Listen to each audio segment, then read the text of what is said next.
আগের ভিডিওতে তোমরা দেখেইছিলে যে আমরা সকাল সকাল বেরিয়ে পড়েছিলাম হচ্ছে শিলং থেকে। শিলং বলবো না, শিলং থেকে কিছুটা আগে আমরা একটা হোটেল নিয়েছিলাম, তো ওখানেই ছিলাম। দেন ওখান থেকে সকাল সকাল জার্নি শুরু করে পাহাড় দেখতে দেখতে পাহাড়ের প্রতি মোহ মায়া কাটিয়ে তো চলে আসছিলাম। আসার পথে খুব ভালো ভালো রাস্তা পেয়েছিলাম, অনেক ঝর্ণা পেয়েছিলাম, দেন ভালো সিনারি পেয়েছিলাম মেঘের। ঠিক আছে, তো সব কিছুই দেখতে দেখতে আমাদের মানে মেঘালয়ের জার্নি ওখানেই এন্ড হয়েছিল। মোটামুটি 7 দিন, 7 দিন না 8-9 দিনের জার্নি ছিল আমাদের মেঘালয়ের। পুরো মেঘালয় প্রায় দেখা হয়ে গেছিলো। আসার পথে আমরা ডাউকি লেকও দেখে নিয়েছিলাম। শুধুমাত্র বাকি রয়ে গেছিলো ওয়ারিছড়াটা, যেটা বন্ধ ছিল তোমাদের বলেইছি, নাহলে ওই দিকেই যাওয়ার প্ল্যান ছিল আজকের। তো কিছু করার নেই, নেক্সট টাইম যখন আবার আসবো শীতকালের দিকে তখন ওয়ারিছড়াটা কভার করবো। দেন আরও নর্থ ইস্টটা তো সবে শুরু হলো, নর্থ ইস্ট এখন অনেক বাকি। তো আজকে ডেস্টিনেশনের যদি কথা বলি, আজকের ডেস্টিনেশন হচ্ছে কামাখ্যা মায়ের মন্দির, যেটা হচ্ছে আসামের গুয়াহাটিতে অবস্থিত। তো আমরা কামাখ্যা মায়ের মন্দিরের দিকেই চলে গিয়েছিলাম। কামাখ্যা মায়ের মন্দির হচ্ছে নীলাচল পাহাড়ের ওপরে। ঠিক আছে, তো ওখানে গিয়ে আজকের ওখানেই থাকার প্ল্যান আছে। আজকের দিনটা থাকবো, কালকের ওখান থেকে, হ্যাঁ কালকেও ওখানে থাকার প্ল্যান আছে, মানে দুদিন আমরা এখানে স্টে করবো। স্টে করে আজকে তো গিয়ে একটু মন্দির টন্দির ঘুরবো, কালকের পুজো দিয়ে আসামে টুকটাক কিছু আরও দেখলাম, মন্দির আছে, কিছু জায়গা আছে, ওই জায়গাগুলো ভিজিট করব। করে দেন পরশুদিন এখান থেকে বেরিয়ে যাব বাড়ির উদ্দেশ্যে।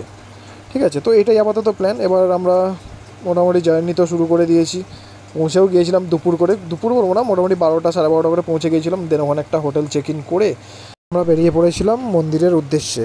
আর জানতে যে মন্দিরে পুজোর টাইমিং কী আছে, কখন কি হয় না হয়, তো এই সব জিনিসগুলোই না জানলে কীভাবে কী পুজো দিতে হবে জানবো না। তো যেটা খোঁজ পেয়েছিলাম যে হ্যাঁ, ভোরবেলা গিয়ে তোমাদের একেবারে লাইন দিতে হবে, নয়তো মানে একদম ফ্রন্টের দিকে তোমরা লাইন পাবে না। অনেক লাইন পড়ে নাকি এখানে, অনেক।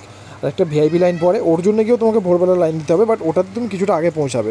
তোমার ভিআইপি লাইনে যাওয়ার কোনো প্ল্যান ছিল না, তাই আমি ভোরবেলা তিনটে থেকে গিয়েই লাইন দিয়েছিলাম। ফার্স্টে একটা ভুল লাইনে দাঁড়িয়ে পড়েছিলাম, মানে যেটা ভিআইপি লাইন ওখানেই দাঁড়িয়ে পড়েছিলাম।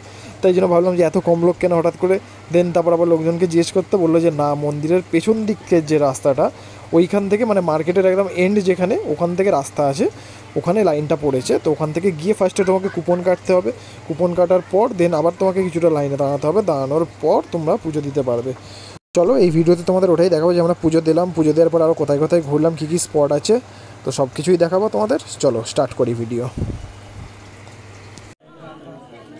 ঘড়িতে এখন প্রায় ধরো 3:30 মতন বাজে। এ দেখো পুরো চারদিকে অন্ধকার, ঠিক আছে, কিছু দেখা যাচ্ছে না। আর আমাদের পেছনে লাইন দেখো, ঠিক আছে, আমরা 3টে থেকে এসে লাইন দিয়েছি, তো 5টা থেকে মেবি হয়তো মানে লাইন ছাড়া শুরু হবে।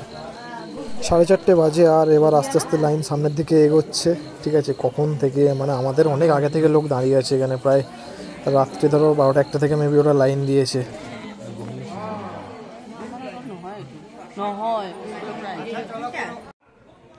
এখানে দেখো এই পুরো জায়গাটা এরকম রাউন্ড করে করে করে করে করে ঘুরে ওই সামনে যে ঘরটা দেখতে পাচ্ছ লাইন পড়ে আছে, আমরা ওইখানেই যাব। ওখান থেকেই কুপনটা দিচ্ছে, তো তারপরে কুপনটা নিয়ে আবার মন্দিরের সামনে গিয়ে কিছুটা লাইন দিতে হবে, তারপর পুজো শুরু হয়ে যাবে। তো চলো কুপনটা নিই, কালেক্ট করি। এই হচ্ছে আমাদের পুজোর ডালা, পুজোর ডালা কেনা হয়ে গেছে, এবার মন্দিরের দিকে এগোচ্ছি আস্তে আস্তে।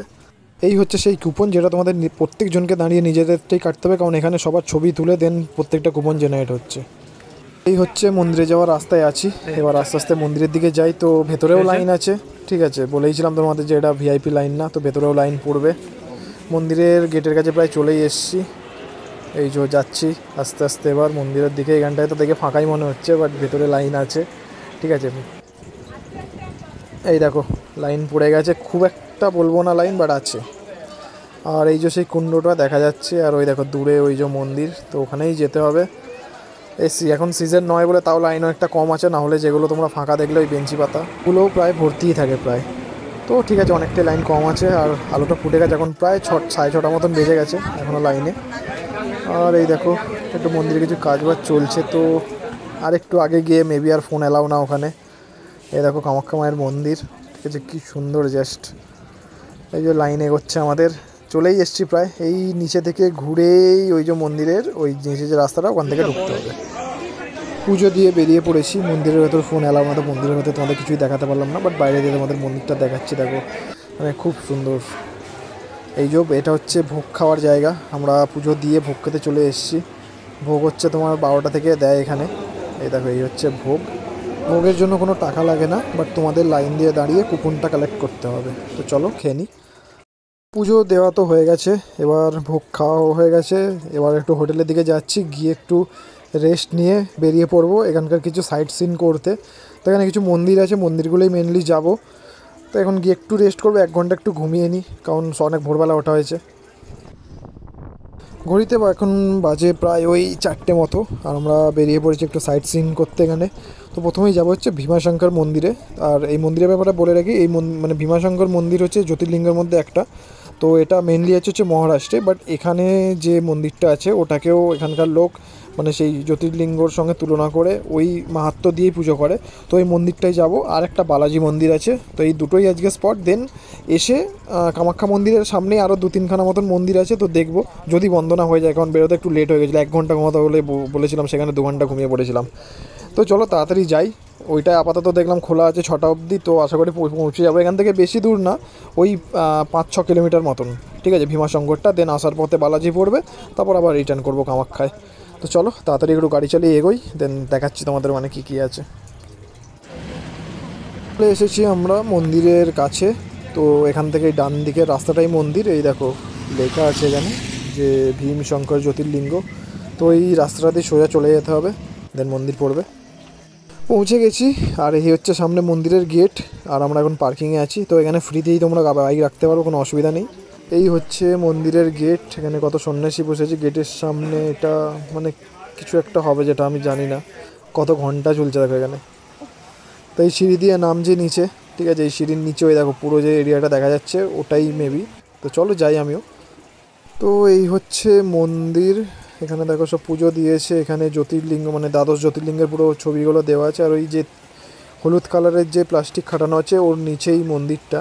তো আমরা যে এখানে দেখো নিচে একটা ঝর্ণা আছে, ঝর্ণার উপরেই শিব। এই যে ইনি হচ্ছেন বাবা ভীমশঙ্কর। তো এখানে পুজো চলছে অলরেডি, আর উপর থেকে ঝর্ণা বয়ে আসছে।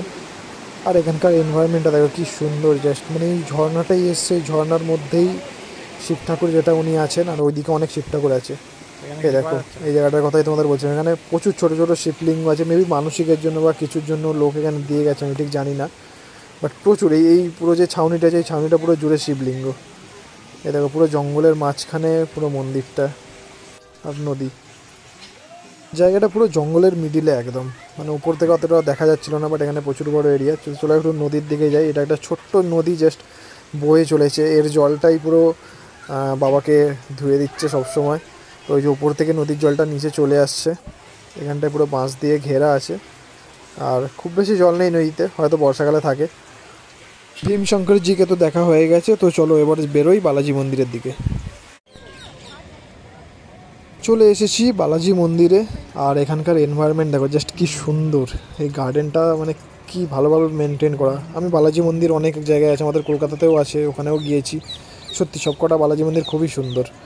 দেখো কি সুন্দর মানে স্কাল্পচারগুলো করা, আর আকাশের ওপরে মেঘটা জাস্ট দেখো তোমরা, ঠিক আছে, মন্দিরের সাথে যেন মেঘটাও আজকের আলাদাই সুন্দর লাগছে। ঘুরতে ঘুরতে চলে এসেছি যে বালাজি মন্দিরে। আসামের এখানে একটা বালাজি মন্দির আছে, আর একটা তোমার জ্যোতির্লিঙ্গ আছে, যেটাকে পুনের যে জ্যোতির্লিঙ্গটা আছে সেটার সঙ্গে কম্পেয়ার করা হয়। তো ওই দুটোই আজকে দেখতে বেরিয়েছিলাম বিকেলে। বেরিয়ে তো অল্প বিস্তর বৃষ্টি হয়েই গেল।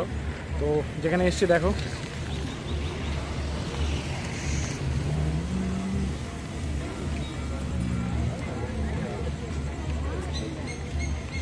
তো দেখেই নিলে যারা যারা এখানে আসতে চাও, ঠিক আছে, আমি ডিসক্রিপশানে লিঙ্কটা দিয়ে দেবো লোকেশনে। কারণ এখানে আরও একটা বালাজি মন্দির আছে, যেটা আমি প্রথমে ভুল করে চলে গেছিলাম, মানে যেটা পাড়ার মধ্যে একটা ছোটোখাটো, ঠিক আছে। এটা পুরো একদম মেন রোডে, কোনো অসুবিধা নেই, এদের নিজস্ব পার্কিং আছে। তো আজকের মতন এইটুকুই, ঠিক আছে, ঘোরাঘুরি এখানে শেষ। এবার যাবো আবার হোটেলের ওইদিকে, মানে কামাখ্যা মন্দিরের ওইখানে। তো একটু কেনাকাটা করা আছে, কিনে আজকের মতন শেষ। তো কালকের এখান থেকে সকালে বেরিয়ে যাবো, একদম সকাল সকাল। দেন কালকের দেখি কী প্ল্যান হয়। তো আমরা কামাখ্যা মন্দিরের আশেপাশে কিছু মন্দিরে গিয়েছিলাম, বাট সব জায়গাতেই মোবাইল অ্যালাউ ছিল না, বা ফটো তোলা বারণ ছিল, তোমরা দেখতেই পাচ্ছ ব্যানারে। তো তাই সব জায়গার ভিডিও করতে পারিনি, জাস্ট কিছু ছবি তোমাদের দেখিয়ে দিচ্ছি। এটা হচ্ছে মা বগলার মন্দির, একটা গণেশ মন্দির যেটা নীলাচল পাহাড়ে ওঠার রাস্তাতে তোমাদের পড়বে। এটা হচ্ছে কেদারেশ্বর মন্দির, যেটা একদম কামাখ্যা মন্দিরের ঢোকার গেটের উল্টো দিকটায় পাবে তোমরা। সন্ধ্যেবেলা আরেকবার চলে এসেছিলাম মায়ের মন্দিরে, আরেকবার দেখে নিই, কারণ কালকে সকাল সকালেই বেরিয়ে যাব। তোমরাও আরেকবার দেখে নাও। আজকের মতো এইটুকুই, চলো টাটা, বাই বাই।